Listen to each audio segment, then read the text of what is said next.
Hello and welcome to the Utopia Restoration Podcast. We are now on Series 2, Episode 4, and I'm joined by Kevin Floyd from Floyd Co. So we'll jump right into that in a second. Apologies on this one. It's maybe a slightly more raw podcast. It's a really good conversation with Kevin, and I didn't do a lot of editing because it is just me in this, and at the moment we've got Land Rover consignments in, we've got motorbikes coming at the weekend, I've got projects that I'm working on, the Spitfire and the Valicet.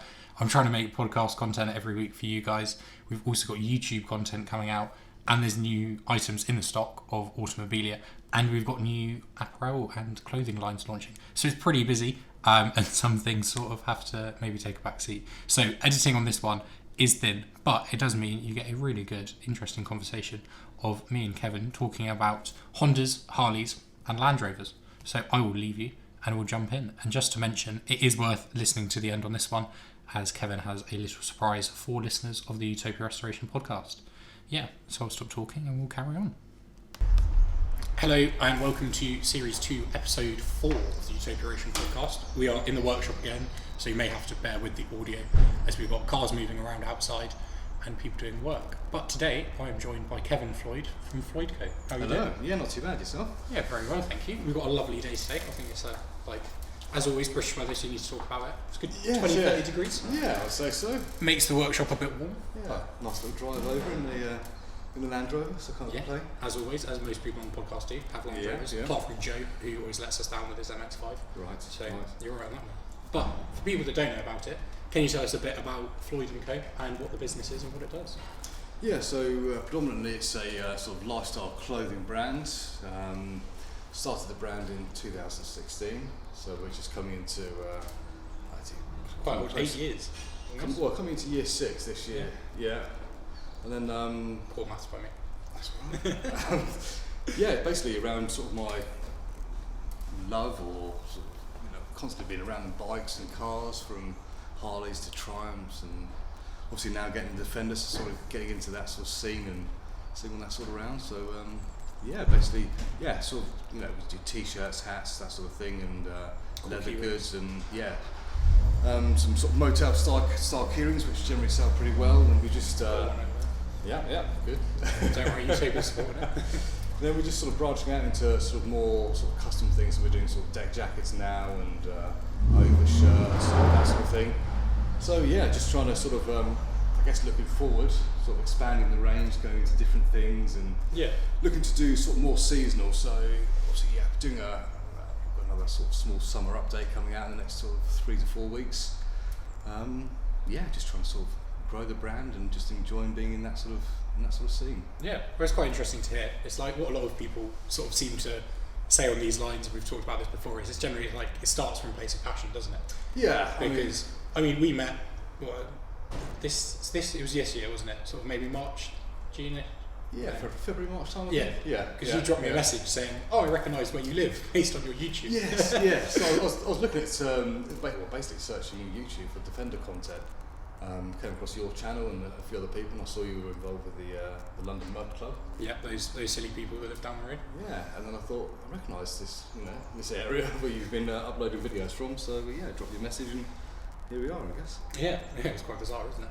But I think one of the things that definitely, since I've met you, is that it's definitely a personal project, like we say. But I think it has to be passion, because the amount of work that you seem to put into Floyd Co and the amount of grind. I mean, you were telling me when we were at the park, wasn't it, that you were up till sort of 12-1-ish, posting, messaging on Instagram, getting out there. Oh yeah, it's the social media side of things. I mean, just the content generation, you're looking at, if you're posting obviously 3 times a day, 7 days a week, looking around sort of 21, sometimes up to 30 images that you need per week. Yeah. Just to basically satisfy the social media side of things. So your Instagram posts, and you've got your stories on top, and now trying to get into video with these reels is living reels. It's a bit of a challenge, but trying to get into a bit more video content. Obviously, the climate we live in, like you just touched on, most of the content we generate for the brand is done in the summer months. Because obviously in the winter the days are shorter and you haven't got the weather for us. Doesn't look quite as nice, does it? Yeah, so it's and just trying to get. I mean, we shoot the images probably months to 2 months ahead of time.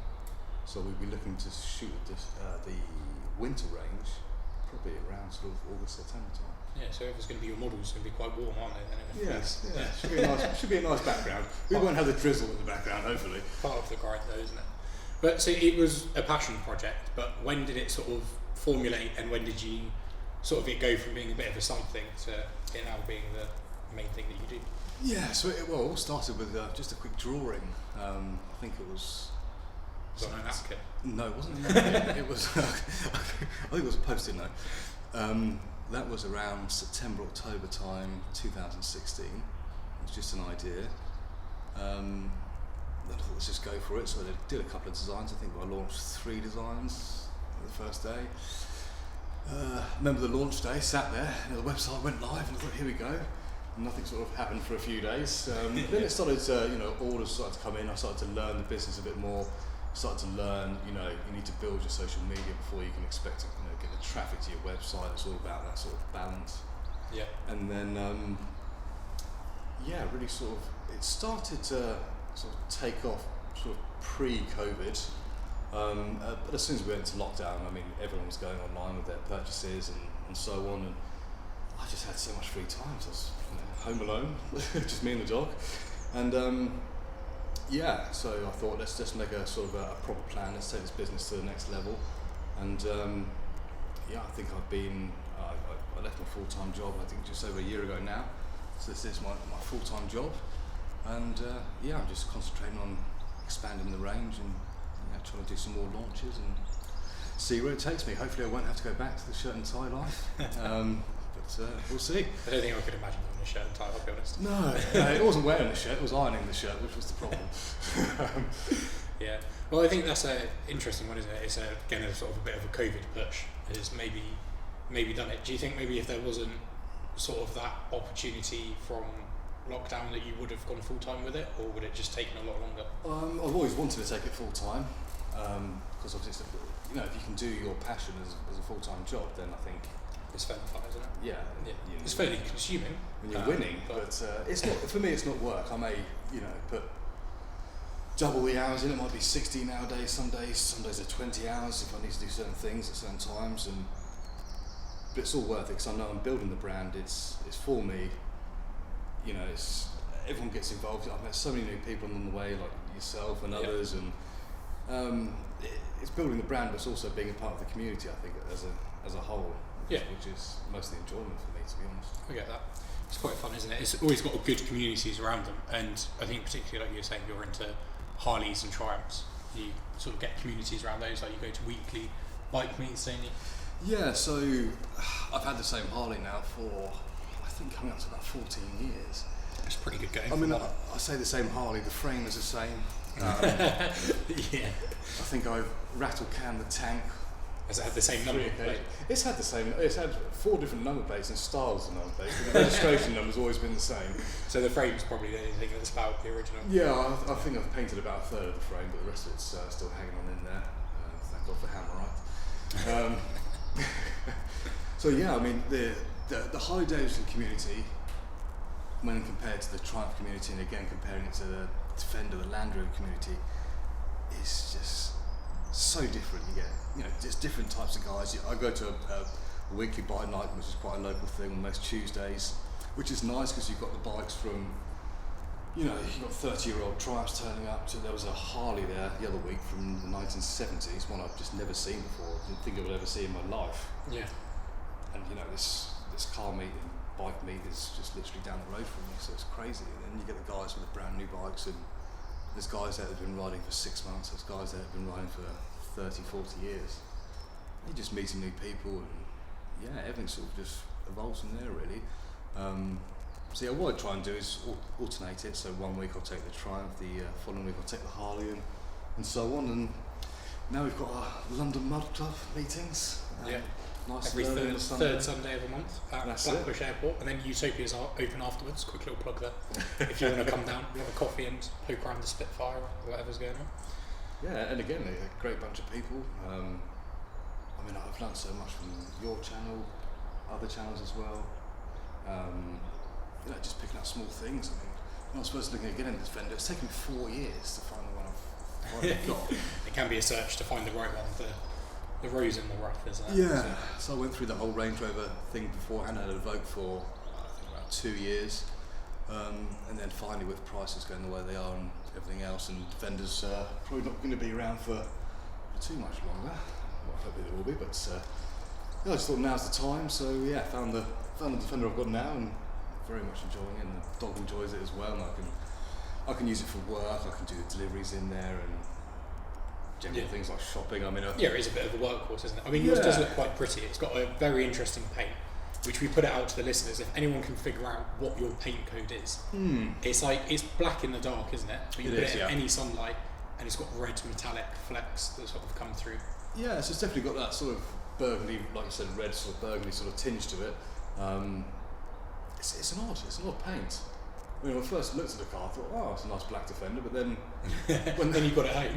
Oh, no, it's red. Yeah, then a month later, the sun finally came out, and I thought, hang on, this has got a bit of sort of, it's almost like a like a metallic sort of dual tone paint. So it's an odd colour, but so far I can't figure out what the colour code is. No one else seems to have seen one before. But, hopefully one day I will, and I can touch up the extensions I've got on the bonnet. Yeah. So you've touched on, you've got a Harley Davidson. Yes. You've got a Triumph. Which one is it? The Harley is a 99 Sportster. It's the Hugger model. It was when I first bought it. Obviously I've done some changes to it now, so it's a bit sort of custom like every Harley is. And then roughly around 2-3 years ago, it might be actually maybe 3 or 4 years ago, I picked up a Triumph Thruxton, the Thruxton R. Which is pretty cool. So yeah, thank you very much. So it's got the race pack on there, the fairing, which I always wanted, the sort of the nose cone on there. That's fantastic. By the balance of the thing is just incredible. I mean, going from the Harley for 14 odd years I've had that for now, going on to the Thruxton, completely different bikes, completely different styles of riding. But it's nice to have the option of the two. So very thankful to have the option to do that. And then you've got the XS Defender, the 19. Yes, the old 90. When I came to look at the car, I really wanted to try and get one of the newer models, not just for the road tax, but also to get the two big seats in the back. Yeah, I've got a son who's 11 on Monday. I just wanted room for him in the back, and if I ever needed to go out, me, myself, my partner, and my son all in the car, we can take the dog all at the same time. It's been great. It's a usable work truck. Yeah. So those are the current 3 in the garage. Those are the 3, yes. So I want to take it all the way back. What was your origin? What was your first car or bike?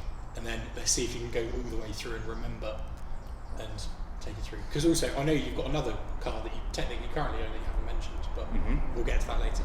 Okay. So what was your first car? So my first car, my very, very, very first car, was one that I never drove, which was a Mark 1 Fiesta.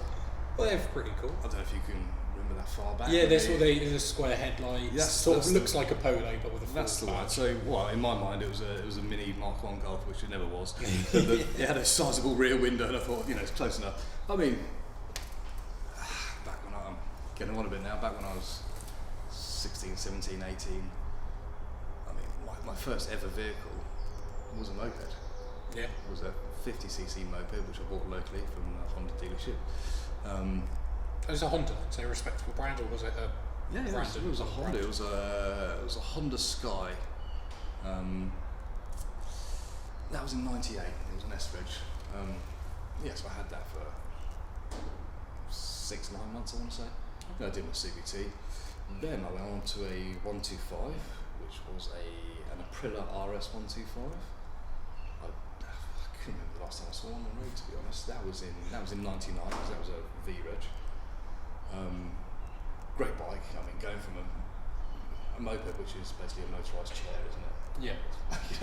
Going to my first ever sort of sports bike, that was a great experience. And I kept that for another year. Then I did my full tests. Then I went on to a 400, which was the Honda. I want to say it was a VFR 400. It was a single swing arm. Again, that was a great bike. I imported that from Japan, so it was an ex-race bike. Had all the fairing came off with the quick release clips, and I thought I was ready for the Isle of Man when I had that bike. It was just amazing. So I kept that for probably another year, like you do when you first get your test, and most people do with bikes. You just, as soon as you can, you move up. So I went from that then I got into the car. Then I got my Fiesta, which I never drove. Why did you never drive that? I didn't take my driving tests as soon as you could. I think I left it about a year because I was riding the bikes. Yeah. And I remember, my first job, I was riding into Reading in this 125 through hail, snow, rain, everything. So it gave me, it was quite a good eye opener to the world of motorcycling, and I haven't looked back, so clearly it wasn't too bad. And then my first car, after I passed my tests, was like most people, it was a Corsa. It was a 1.4 SRI. What year would it be? That was a 94, that was an L-Reg. 94 Corsa. Yeah. Okay. White. That was the year of Max Power and Fast Car magazine, so I put some wheels on there. Did the exhaust that you have to do. Put a cherry bomb in the middle of the exhaust. I don't know if you remember those, it was horrific. I think I kept that for I probably spent the value of purchasing the car again on it in silly parts. kept that for a year. I started going to car shows in it and getting into that sort of scene. And then I wanted something a bit sort of newish, and ended up getting a Saxo VTR. Okay. Slightly more respect. I think that was the only car I've ever bought brand new. Impressive. About 2 weeks into ownership, I noticed that the passenger door was loose, the bolts were coming undone, so I went round and tightened everything up, and I think I kept that car for about 6 months. It wasn't for me. The plastics, the dashboard was made out of wheelie bin. It was, horrible, touchy, feely sort of car. Anyway, so moved on from that, and I thought, I'm going to get the car that I've always wanted, so I went for a Honda CRX, which I bought very locally, just down the road here, and that was the CRXs are sort of the wedge-shaped ones, aren't they? They're like wedge-shaped coupes. Yeah, so you get the what was the year now? So that was a J race. That was a 92. Okay. I believe. If it's still out there, J292AOO, call me. There you go. That's another fleet. We had one last week with Terry for his Series 1. If anyone knows what my moped was S994LJB, but I'm quite happy to leave that now. Yeah, okay. I've moved on. Yeah. We want the CRX. Yes, the CRX. I loved it. I remember reading a magazine article, and it was the same horsepower per litre as a 911, if I'm correct. So it was 160 brake horsepower from a 1.6 VTEC engine. It had 2 seats. It was a coupe shape. The back was pretty much just flat chopped off. Yeah, they're quite. You guys have seen one. They're definitely quite like retro space looking now, aren't they? Yeah. I mean, I looked a few months ago at prices like any of these things. It's just gone. I bought mine literally just down the road here. I can't remember what the dealership was called. It was £1,200 in the front of the forecourt, covered in moss, algae over the window sills. It was horrific. The radiator had, I can see why you're into Land Rovers. How you saw that and you were like, yeah, let's buy that. That's the good one to go for, isn't it? Yeah, I mean. And then you end up with a Land Rover, didn't you? Well, it had water stains that I thought was in the panes and all sorts of minor issues. So it looked like it'd been outside for a while. It was £1,200. Well in there. I think it was paid cash for it. It was just £1,200 at the time wasn't too much. So brought that back home. Got rid of the Saxo, so the value of the Saxo left me with a bit of cash to play with the CRX. So I ended up, the first thing I did was got some teacup, went around the whole car, and the transformation was just night and day. You were tea-cutting moss, or did you give it a jet wash? I don't think we had jet washers in those days. So, hosing a what was bit of elbow grease. What was the year? It must have been 2000, around there, maybe 2002. I bought the CRX. I took it home. I spent every other weekend in the local scrap yards. I remember getting some trim for the top of the door. I changed the door cards, and I think when I came to sell the vehicle, about 2 to 3 years on, we done some engine work. I put some race cams in there, and I took it to Santa Pod one weekend. I took it down the strip. That was an experience. I think I still got my timing slips at home. I think it wasn't great. But the experience of the car, and having that sort of shaped vehicle, the coupe, I loved it. But when I bought the car, I had 260,000 miles on the clock. Wow. But that seemed to be mostly motorway miles. I mean, the seat bolster had seen better days, but the odd repair here and there. And that was a great car. I took it to all these car shows. I got into the sort of the Japanese car scene. Yeah, with JDM. Yeah, so all the whizzing and banging and all the rest of it. So yeah, that got me sort of into cars. I don't know if I had the 400 still at that stage, the Honda. What did I go into next? So yeah, then my parents sneakily took me to a BMW dealership up the road, and I think we were looking at cars, my dad at the time, and there was a Mini in the showroom. It was a Cooper Works. So it wasn't the GP, it wasn't the top level, but it was one just below, a red car, black roof. That was a 2003 model, so 53 reg. Yeah, R53 is very cool. I had an R53 until I crashed it. Yeah, it must have been. Blaze over that. I think that was around 2005. Yeah, that would change. Yeah. I think it's a couple of years old. Anyway, I saw the Mini and I thought, I said, no, my parents, I said, I'm not really into Minis, they're a bit small. And then I had a second glance and saw it had the big Recaro seats inside there, and we started up, took it for a test drive on the supercharger one. Yeah. That was it. Yeah, I mean, I loved my Mini, but being a 17, 18-year-old with a 180 horsepower Mini, didn't end very well. But same again, the supercharger one was fantastic. Lovely sound. And like everyone says, it's a go-kart. It was... Yeah, fairly silly. Smashing through the 6 gears quite easily as you're hearing the rev counter in front of you. And I like that's what I like about it. You sit in the driver's seat and you have a steering wheel and you have a rev counter. The speedo's over there, which you need to look down towards the footwell to be able to see it. You can't really miss a speedo, the size of the things in there. Oh yeah, dinner plate. But it was like you couldn't. It wasn't in your peripheral, was it? When you're driving, you have to consciously look at the speedo to see. The instruments were very much, I guess you call them, sort of driver focused, aren't they? So what you needed to know was where's your red line? Yeah, your temperatures and your sort of engine speed, your revs. Where's the bit where the whine starts sounding really good? Above 3k, sort of 6k. So this time we went ahead with the Mini, so we made the purchase. I got back and I think I shed a few tears and finally said goodbye to the CRX, which I regret to this day. I wish I just kept that car. The amount of time and energy and the hours I put into that car. I mean, taking the engine cover, cam cover off, and I remember polishing it at 3 in the morning in my parents' garage, trying to keep the Dremel sound quite low and speed 2 so no one woke up and all the rest of it. And it was my first ever experience of changing a suspension. I changed the clutch. We did gearbox, CV joints, and I didn't do the cams, but I had the cams done, and induction kits and everything you put on a Japanese car these days. And I wired up a push button start in there, and it was the happiest I'd ever been. So it sounds like if it's that well looked after, it sounds like it should be about there somewhere. Someone should know where it is. Well, I'm that sort of person. I do search the number plates every once in a while, and I don't think it's been MOT for the last 8 years. So sadly, I think that one's gone. But you can rest assured that when I left the vehicle, it was in good running condition. The bodywork was still semi-good on it. So yeah, I had the Mini. I feel like I don't change cars that often, but again, the Mini was. I think I kept that for roughly around 2 years, from memory.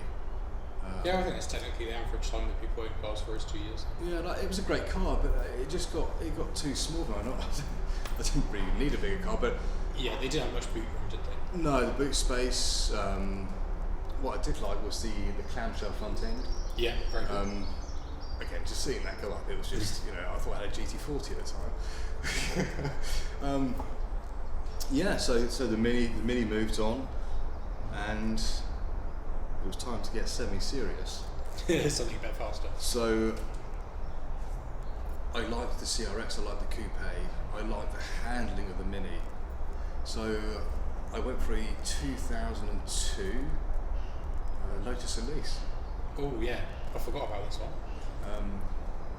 Fantastic car. BN52 GZA. Avoid it. No, don't avoid it. I believe it is still running. Still. I think it's got a fresh MOT, or at least in the last year. No, I really like Lotus. Family rumour. You never know how true any of these things are. I think it's on my mum's side.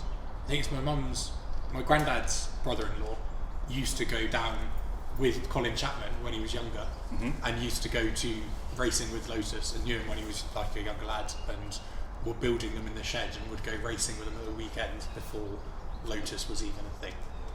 But as always, this is a very, very loose connection, and is it just an old story that's been passed down through family? But yeah, so supposedly he went racing with Colin Chapman down at the track before Lotus was actually a thing. But That's where all the stories come from, isn't it? Exactly. You know, without all that sort of stuff. I mean, But it's definitely on my list to have Lotus. I've seen a friend who's got Lotus XL and quite want to see that and have a look. they do say, don't they? Yeah, I think you know. Yeah, you should have a Lotus. You should have an Alfa Romeo, which is not on the list. My brother's got an Alfa Romeo Vito, and he counts that as he's got an Alfa. I just sort of laugh about that. But I mean, I would like one day. I remember seeing, I don't know if it was a Spiders or something. They're 3 litre V6, small little thing, 2-seater convertible. Oh, yeah. Anyway, I would love to have an Alfa Romeo one day. I know the new ones are a bit. Yeah, I want to get like an old GT or like a Junior or something like those. They're very pretty. Yeah. So maybe one day I'll have one. Anyway, back to the Lotus. So so I collected that. We've got to be going into 2005, 2000, well maybe 2006-ish. There's a bike coming up in a minute, so I'm trying to work it out around there. So yeah, we'll go for 2006 all the time. So it was. I don't know the colour code, maybe baby blue. It was a blue coloured release. Yeah, fairly different. Black interior.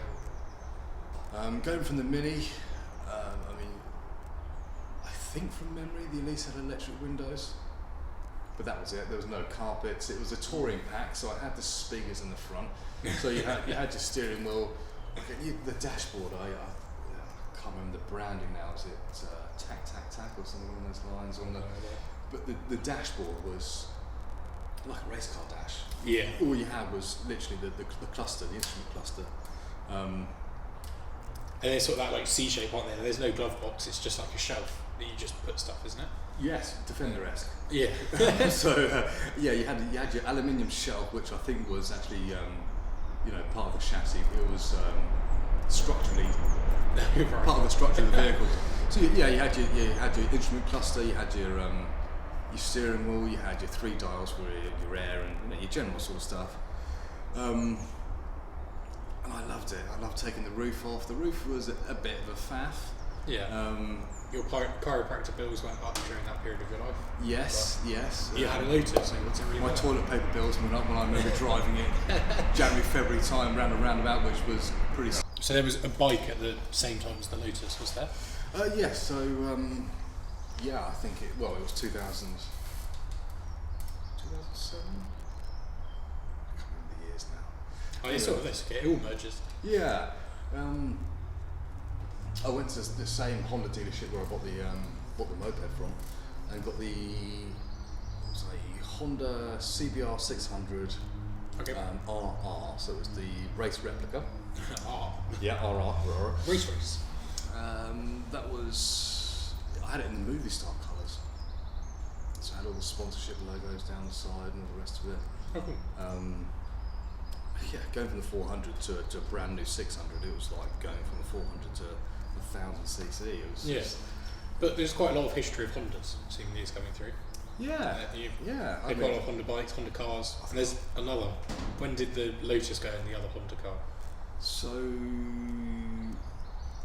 the Lotus, I think, went probably about a year into ownership of the CBR, and I went for a Honda S2000, which is very cool. Which you still have? Yes, still in the family. Bit of a long story there, but yes, my parents now have it, but it's sort of stored at their house and I have access to it, and we still sort of drive it. So yeah, still in the family. The reason I went for the S2000 was again the engine. So having the CRX, I knew the 1.6 VTEC that I had in the CRX was a great engine. So stepped up to the 2 litre in the S2000 to get a VTEC.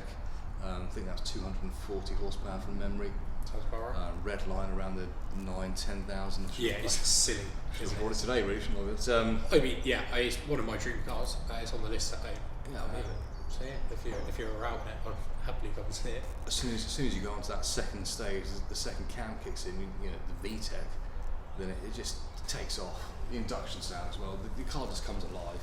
Again, great handling car, rear-wheel drive, electric roof, which was one of the main reasons I went for it. Yeah. I was happy with the Elise. The times I used the roof, it was just, I wanted electric roof. I wanted a bit more creature comfort. The S2000, it's the GT model, so it came with a hard top, and still, thankfully to this day, it came with the original hardtop stand and the cover. Very nice. So it was the complete car. So it was a convertible which I could just put it back to hardtop in the winter if I needed to, and then it was easy to take the roof off it. Yeah. Yeah. Yeah, S2000 is definitely my list. I want to do like a full, what's the American company, like Voltec Racing, so those ones. Yeah. Silly hill climb. Admittedly, one of those on UK roads, maybe not. And you drove down to the workshop. It's not the best road. It's quite good having 4x4s. Yeah. A flat floored large diffuser S2000 may not survive down here very Didn't long. quite need low range, but it was there if I needed it on the way in on the gravel. Maybe I'll trailer it out of the yard and then at the top of the road you can drive it. But yeah, S2000 is definitely cool. Yeah. So then it was. I can't remember when I got the Harley. I think it may have been a few years before, but I do remember having the Harley and the Honda at the same time. So whether I got the Harley before, I mean the Harley's been with me so many years. It's hard to sort of think. That's like I said, it's a 99. So that's coming up for 23 years old this year. Not bad. The Harley. I took the old CBR. I took down to Spain. I rode that to just outside of Marbella. Nice. So that was quite a nice ride on the 600 with just a small bag on the back. I think we went for a week and had about 3 t-shirts. That was a great experience. I mean, I'll probably never ride a sports bike that sort of distance again. I mean, yeah, it's a bit of a trap, but 3,000 miles. I mean, the fuel tank, we stopped 30 times for petrol. oh god. But luckily at the time, the Repsol garages, every time you went in there, they stamped your card, but almost like a Costa coffee card now. So they stamped every time you went to the petrol station. So on the way back, I accumulated so many points. I had the Honda Repsol Racing T-shirt and the polo shirt, all from the petrol stations. But yeah, so then we got into this. I got into the Harley. So I had the Harley with the CBR, and even to this day, it's tough trying to have two. Well, not having 2 bikes isn't tough, but trying to ride them, keep them on the road, ride each one at least once a week. Keep the engines fresh and yeah. It's a lot to maintain. It's fleet maintenance, isn't it, when it gets to that level? Yeah, when you've got 3 vehicles, it's you're looking at taxing MOT and tyres and just general maintenance. You feel like you're doing an oil change every week on something. So yeah, I had the S2000, had the 2 bikes. Started to do more and more things to the Harley, so I changed the bars, I think, straight away. Put some big ape hangers on there. Yeah. 14-inch tall bars. Then I started doing more road trips on the Harley. Started taking it to Belgium and a few other places. Did at least one sort of European ride a year. Found I wasn't really using the CBR as much as I was when I got the Harley. Just the sound of the Harley. Yeah, I imagine that sort of happens, doesn't it? When you get a different car. Like the same with me. When I had the Fiesta. After that, I then got the Range Rover. And then I got that, and the Fiesta was very fun, and with fuel prices, which kept it. But sort of got to the point of I put my foot down and the Range Rover properly moves. The Fiesta's fun in corners, but you then sort of get to the point, don't you? You're like, when am I really going to be using it? So I had what in this class as a race bike, a fast road bike in the CBR.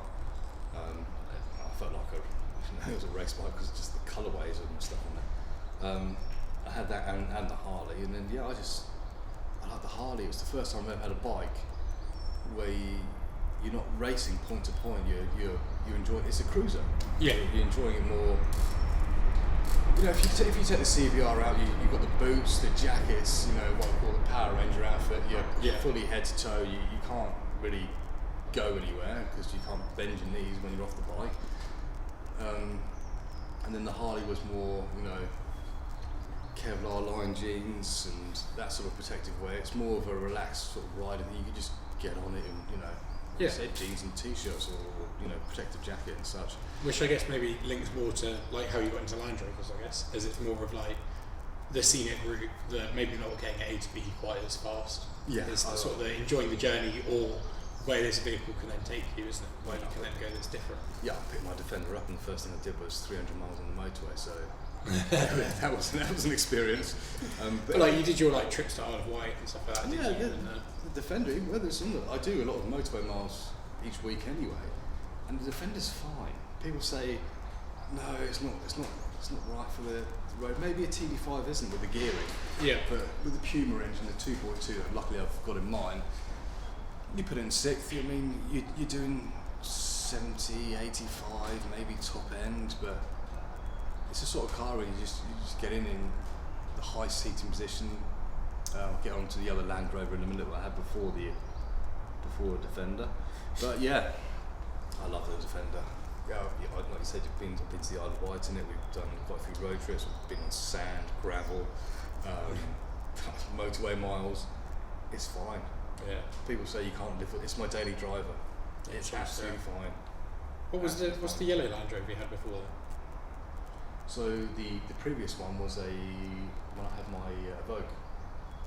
So Evoque was yellow? No, it wasn't yellow. It was silver. Silver Evoque. Just an S2000. Yes, I had the S2000, and then my son was on the way, so I still wanted a fast car, but it needs to be a family car. So I went to a Focus ST. That was the 2.2 Volvo, or the 2.5 even Volvo engine, the 5 pot, and it's a great sounding engine, fantastic car, but strong to drive. Yeah. And the torque on that thing was just silly. So yeah, I had a couple of years with the Focus. So I think I had the Focus and the Harley at that time. The CBR had gone, and I kept the Focus for 2-3 years. I think again that was a 2006. Yeah. Focus. And I just I wanted to go when my son got a bit older. Once we didn't have to have the baby seat in there, I went for an Audi with the TTS. Again, that was a bit sort of last minute. Went past the dealership, quite a local dealership in Camberley. Saw it there. I like the shape of it, and I thought, is this a hairdresser car? Like everyone does. Yeah. But once you drive, the TTS. Once you drive it and you feel that dual clutch, the gear change is just instant. And I was just like, I love this car. I loved it. So I had that for a very long time. I think about 8 years. Is that almost your longest car that you've owned? Yeah, definitely it would have been. Yeah, the Audi build quality, you can't go wrong. Yeah. It had the coupe look, so it was, I think it's kind of, always like the CRX, that sort of shape, and the TTs, the coupes, aren't they? Yeah, sort of hatchback. So I loved it. Smaller hatchback. Yeah, obviously I went away from the convertibles. I had my 2 or 3 years with the Elise, and then again the S2000. So yeah, I had the Audi, and I loved it. The 4-wheel drive, the handling was incredible. Everything it had in the car, sat nav, the basic stuff that you don't know you want to. You got it, and now you can't live without. Yeah. Actually, I think it's got to be shortly after I bought the TT. I bought my American car. Oh yeah. The Mercury Comet, which was a 5-litre 302 small block Ford X-drag car. Everything. It had the roll cage inside, and it had the proper seats, the seat belts and stuff you need. It was certified to go drag racing in the US.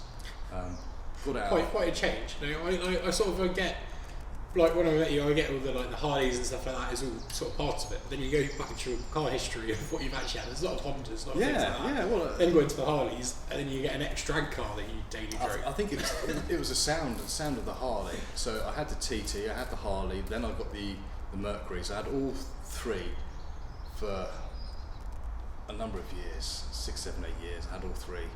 I just love the sound of the American V8s. You can't beat it. It was a 5-speed. How did it actually deal on UK roads, like with things terrible. like corners Terrible. and width? Terrible. I mean, it had the drag setup, so I had the skinny front tyres. I'm not sure exactly what the sizing was. Probably 10 inches. I don't know what the width was. They were but too small. skinny. It was in a straight line, absolutely perfect. But as soon as you got to a corner, a roundabout, you were very aware that you need to slow right down because you were just. And it's right. There's not many corners or roundabouts in the UK. Is there? No, it's big, straight, long roads. It's just like Route 66 round here. So but you were aware of that, and the brakes were drums on the back, discs on the front, but it's all old technology. It was a 1972, so an old K-Reg. It was registered under once it was here. But I wanted to keep it as a drag car. It came out once, twice a month. I mean, I did go to Tesco's a few times in it. We did, McDonald's drive-through. We drove it into London. Went to the Ace Cafe. I did a local show. I think I did 5 years of that show. Just letting other people see the car. The car was on the road. It wasn't in the garage all the time. It was. If the weather was good, the car was out. Yeah. Lovely sound, just with the headers and all the rest of it, and the engine modifications it had done to it was a monster. Yeah, but sounds quite silly. A car like that, you want to drive it, but as soon as you take it out, you're swamped with people. I mean, you'd have people drifting almost into your lane on the motorway just trying to take a video of the thing. Because as far as I'm aware, I think it's one of the only ones in the UK. It's a bit in Europe as well. Lovely car. So I had those two. So I had the Audi and the Mercury and the Harley. I then decided to look for a Defender. So I was looking for a few years. We viewed a few cars through the Defenders. A few of the chassis were a bit Land Rover-y. Yeah. I mean, I didn't take a screwdriver to them, but I'm not sure if I would have got it back if I did. Straight through. And it was hard because, like a Harley, no one buys a Harley, keeps it standard. No one. You're always changing the seat and the exhaust. And again, with Defenders, I wanted a 90. It needed to be in excess, or I wanted it to be in excess. I wanted to try and get as close to the 2.2 engine as I could, age-wise, because the 2.4, I heard certain things about the 2.4, where it's not as good gearing as the 2.2, and obviously the road tax is double. The road tax is double on the 2.4. So ideal car was a 2.2 in black, or I like the grey as well. Yeah. I'm not sure of the actual. Is it chorus grey? Stoneway grey, the one that we've currently got in the area. Okay, yeah. I've been living at the 110 outside. It's very nice, very nice. I could find a few, but it needed a bit of work, and I ended up selling the Audi and going for the Land Rover Evoque. Yeah. That was the 2.2 in silver with a black roof, black wheels. When do you get to a yellow Land Rover then? I don't know. I think you're thinking about is it layer cake when you got the yellow? But I had the Evoque. It was a 3-door, which I'm told was quite a rare spec. It had the big bucket seats inside, which again, like same with the Mini. I saw the seats and I thought, I love these seats. Yeah. You don't see them.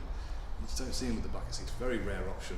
And again, 3-door. I think I've seen one more in the local area since the years I had it. So I enjoyed. I think I had that for 2 or 3 years. Enjoying driving that. Then I was going past the Triumph dealership and I was aware of these Thruxtons and very nice looking bike. And I bought my Thruxton. I think probably 3 years ago now. Yeah. Silver. Have you seen the one that was at the bike shed mood show at the weekend? The one where it's got a flipping headlight. Yes. That was really cool. I think that's Zizzy Moto. It's the guy that makes that bike. Sounds about right. UK builder. Yeah. Awesome. Like flipping around. That's what you want, isn't it? So it's a track bike in the day, so you don't see the headlight, and then in the night time, it just sort of rotates, doesn't it? And then the sort of axle. The guy's a genius, and then if guys have come across his Instagram, I'm pretty sure it's Ziggy Moto. The guy's just incredible. The engineering he puts into the bikes and the fit and finish, second to none. It's proper quality. Insane. I think they used that bike on the flyer for the show. It was in the promo. Yeah, all shot by Amy Shaw as well, wasn't it? That's it. But very cool. I was quite like something like that at some point. So still got the Thruxton to this day, and still got the Harley. And the S2000. And the S2000, yes. In the 3-car garage, the 4th car. Yeah. So, I mean, I had the Evoque, a lovely car. but I always felt it was too Range Rover. It was too. I used to put the dog in the back, and I was constantly conscious if she was going to ruin the leather seats or do something in there or chew the armrest. So yeah, I was still looking for Defenders, and then obviously COVID happened. Prices started to go through the roof. So yeah, it was last September, October time. I thought, let me see what I can get for the Evoque. I still had the Mercury, so I put the Mercury online. That sold within about 3 weeks. Still in the UK, went to a guy in the UK, so I had to say farewell to that. Which was nice, because it was nice having the car, but as soon as the weather was nice, I wanted to ride the bikes. Yeah. So it was. And I can't imagine that's got good aircon in a Mercury, does it? No, the aircon was about 3 inches. The window opens at the back. That was pretty much it. You had to have the heat on hot to get the heat off the engine. Yeah. Otherwise, you would run into overheating problems. But that was reliable. I never had any problems with it. I did the annual sort of oil change, maintenance wise. I did everything myself.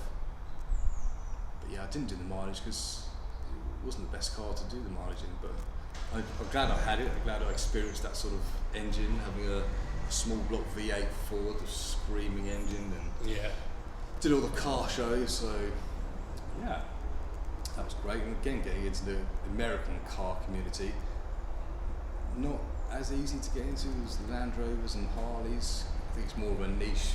Yeah, there's not as many, is it? No, so yeah, I enjoyed the events I did with the car, and everyone saw it each year. It was out and about. Like I said, it was in Tesco car park quite a few times.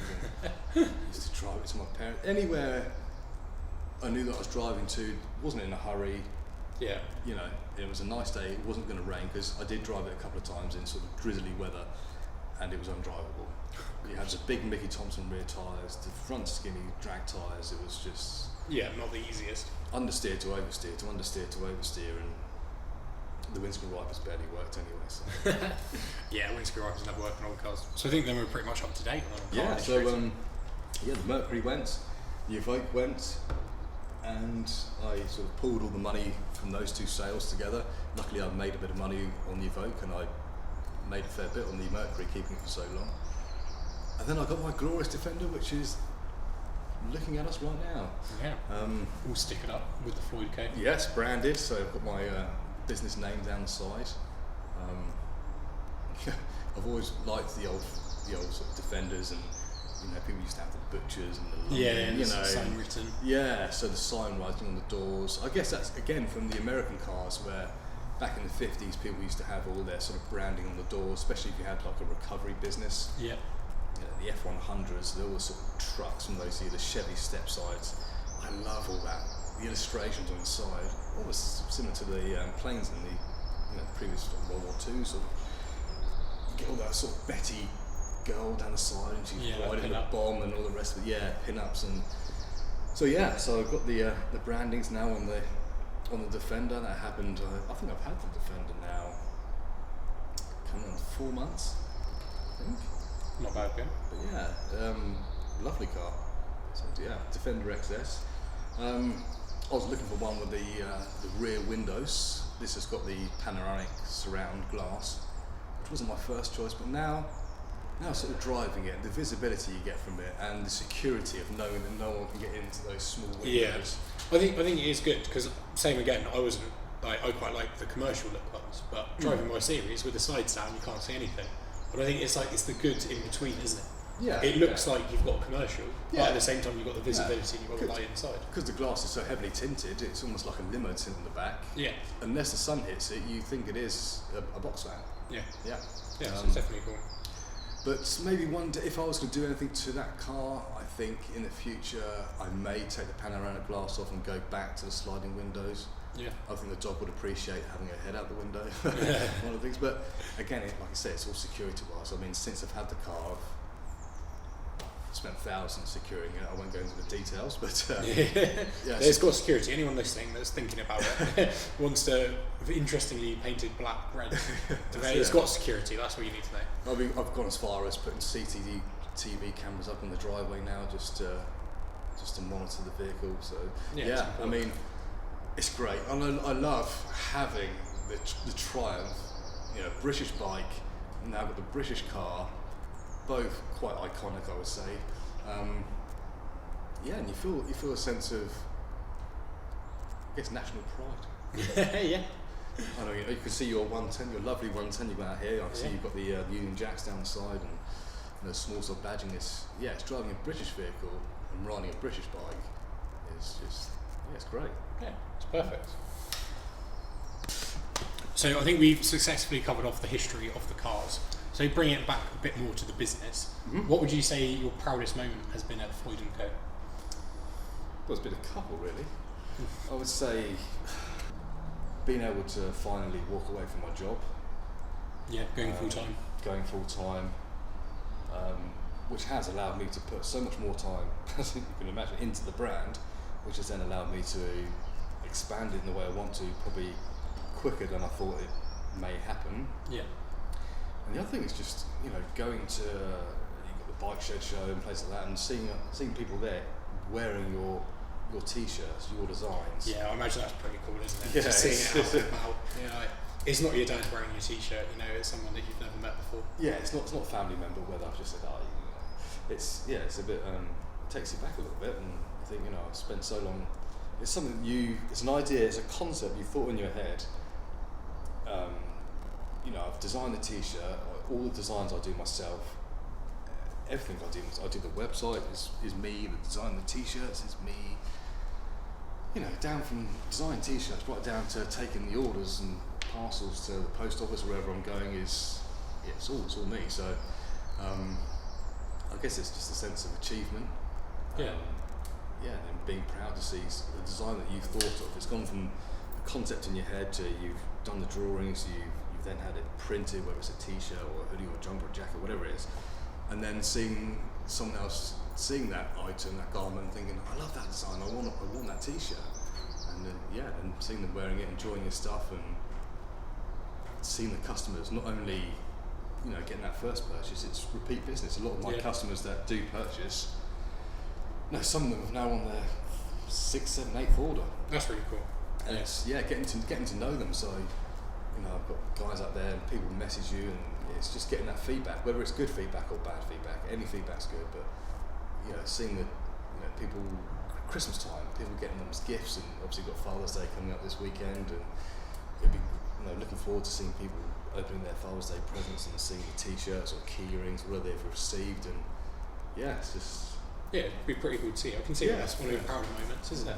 Because it's fairly special, isn't it? But so what's happening with the business going forward? I know you're saying you're sort of going for more seasonality and trying to bring up more ranges. Yeah, so where's it heading? So again, I guess a bit more of taking it from, more of an idea where I thought I'll do a few t-shirts here, is now trying to develop it into a fully functioning brand, having seasonal releases, whether that's I think for this year I was aiming to do a summer release, which I came out with, I think it was around about March, April time. I'm already now working on December, so a winter release, that's all pretty much buttoned up now. I've decided to release a small update, which will be, like we said, coming out in sort of 2 or 3 weeks.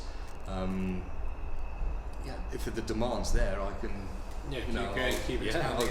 I've got designs, written down. I've got a little notebook I generally carry around all the time, which I sort of make notes in. And if I see something, I've just done a Defender t-shirt. That was maybe because I had a Defender, and I wanted to. So I sat down and took a picture of my car and did the drawing off of that. And again, another t-shirt that's been selling pretty well. I didn't know if it would do or not, but so it's expanding the brand. Yeah, that's very cool. Looking to get into more of the off-road community. Obviously, I think most people come to my brand because it's the bikes, it's the cars, it's that sort of lifestyle. But it's also trying to get the off-road side of things as well. And I guess to answer your question, just expanding and carry on going the way I am. And keep going, keep pushing on, making it bigger. Hopefully soon be able to take on hopefully a few members of staff and try and sort of expand it into more of a team, so it's not just all on me. But I do like the fact that it's me, it's one person. I said all the designs, it's one person's ideas, it's one person's concept. I do all the photography, and I just love the whole thing. So it's all pretty exciting, I think. Well, and also, if you have made it this far on the podcast, I know it's quite later in, we lose some towards the end, but you do have some exciting news for listeners then. Yeah, so we're going to do a discount for you guys. So we're going to do 20%. Discount code is Utopia. So if you guys do go on the website, if you put in the code Utopia at the checkout stage, you'll get a nice little 20% discount. And another sort of sweetener on top, if you guys spend over £75, whether you're in the UK or overseas, you'll receive free delivery as well. Yeah, which is very generous, and very thankful for that, and hopefully our listeners will enjoy it. No problem at all. So then, if they do want to find you, and they do want to get to you, what's your website, what's your Instagram? So the website is www.floydandco.co.uk, and the website is just the Instagram is just @Floyd Co. And do you want a few other because you've got quite a few Instagrams. Do you want those ones as well? Well, yeah, we've got my personal one. I guess we put that on there. My personal one's Floyd1207, and if you're interested in French Bulldog content, there's @Frankie4PawsFloyd. Well, which I'll be honest is probably the one that I look at the most. Yeah, that's the most. Floyd Co's cool. Your one's nice, but we're all here for dog content. Yeah, that's the most entertaining one. And if you want to see any of my sort of practice attempts at reels, they're on Frankie's account. And like I said, I'm into this because I like the design of t-shirts, and I guess I'm in the sort of scene with the bike, so all the content is my own, and I'm into photography, so yeah, feel free to check it out. Yeah, awesome. Well, thank you very much for your time today, and look forward to seeing you at the Mud Club meet on Sunday. Thanks for having me, and let's go and have a look at this 110. Yeah, cheers. Great stuff. Thank you, and I hope you enjoyed that. As always, do just ask a little thing, or if you can, give us 5 stars on whatever platform you're listening on. And if you really want to support us, head over to YouTube and make sure you subscribe on that. And as Kevin says, head over to Floyd Co, just type it into Google, and you use Utopia at the checkout for 20% off, which is a fantastic discount. Next week, I am back with Joe. So this is launching on Friday. This weekend, on Sunday, we're going to the London Mud Club meet. I won't be in one of my Land Rovers. Any guesses of what it could be? I think you already know. But if you're going there, let me know, say hello, and give a smile. And then Utopia will be open afterwards if you want to pop down for a coffee and a little chat and look at the projects, look at the Spitfire, look at the Land Rover 110 we've got in stock, and maybe some other things and the projects that are going on there. So yeah, see you this weekend hopefully. And if not, I'll hear you on the next one on episode 5 with Joe.